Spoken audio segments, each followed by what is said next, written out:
જો તમે સાડીનો retail showroom ચલાવતા હોય ને તો ખાસ આ વિડીયો તમારા માટે છે. આજે તમને જે વસ્તુ બતાવવાની છે એ પ્યોર ઓર્ગેન્ઝા સિલ્કમાં બતાવવાની છે, અને ઓર્ગેન્ઝા સિલ્કમાં બી એકદમ નવું આર્ટિકલ છે આખું. તો ચાલો તમને ઓવરવ્યુ કરીને બતાવી આપું.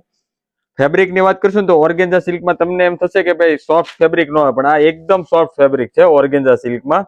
અને ખાસ વાત કરીએ ને તો આખી ડિઝાઇન છે ને કસ્ટમાઇઝ કરીને બનાવેલી છે. જો આ ટાઈપનું આ પલ્લુ રહેવાનો છે સાડીનો આખો જરી વિવિંગ થી, આખો આ ટાઈપનો હેવી પલ્લુ રહેવાનો છે. અને બોડી ડિઝાઇનની વાત કરશું ને તો પ્રિન્ટ ઉપર આખું બ્રશ પ્રિન્ટનું કામ કરેલું છે. જો આ ટાઈપનું બ્રશ પ્રિન્ટનું કામ રહેવાનું છે. આખો હેવી લુક આપેલો છે અને વાડી વેલા ટાઈપની ડિઝાઇન છે. અને જો કલરની વાત કરીએ ને તો કલર બી એકદમ યુનિક કલર આપેલા છે. ચલો તમને કલર બતાવી આપું. જો આ ટાઈપના બધા અત્યારના લેટેસ્ટ ટ્રેન્ડિંગ કલરો રહેવાના છે. અને આખું આ બ્રશ પ્રિન્ટ સાથે પ્રિન્ટનું કોમ્બિનેશન કરેલું છે. એક જો આ ઓનિયન કલર છે, રસ્ટ કલર છે, આ ટાઈપના કલર રહેવાના છે. તો મિત્રો તમે જો આ ટાઈપનું યુનિક કલેક્શન તમારા શોરૂમ પર રાખવા માંગતા હોય તો ખાસ કરીને ડિસ્પ્લે પર અમારો નંબર આપેલો છે, અથવા તો અમારી શોપની વિઝિટ કરી શકો છો.